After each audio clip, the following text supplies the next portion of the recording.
ঈদের ছুটিতে রাজধানীর বেশিরভাগ মানুষ গেছেন গ্রামে। ব্যস্ত সড়কে নেই গাড়ির চাপ। এমন অবস্থায় আয়েশ করে ঘুরে বেড়াচ্ছেন অনেকে। তবে কষ্টের কথা জানালেন খেটে খাওয়া মানুষরা। আরফিন শাওনের রিপোর্টে বিস্তারিত।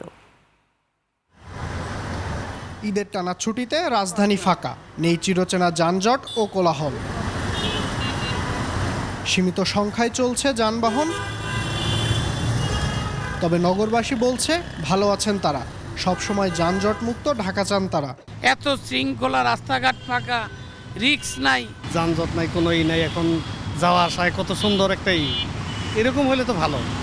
ভিন্ন মত সাধারণ খেটে খাওয়া মানুষের, কষ্টে দিন কাটাচ্ছেন তারা। টাকা ভালোই লাগতেছে, কিন্তু আমগুলিকা খারাপ। জীবন অবাক না করলে কে করবে? 28% মিল্ক ফ্যাটের অবাক করার সাথে ফ্রেশ মিল্ক পাউডার। জীবন অবাক করুক প্রতিদিন। যাত্রী নাই বললেই চলে, কম। যারা মনে করেন ঢাকার ভিতরে আছে, এরাই মনে করেন বাইরে হইতেছে। মেগাসিটির বিচিত্র রূপ এটি। যেমন রয়েছে স্বস্তি, আছে বেদনার গল্প। আরফিন শাওন, 21 টেলিভিশন, ঢাকা।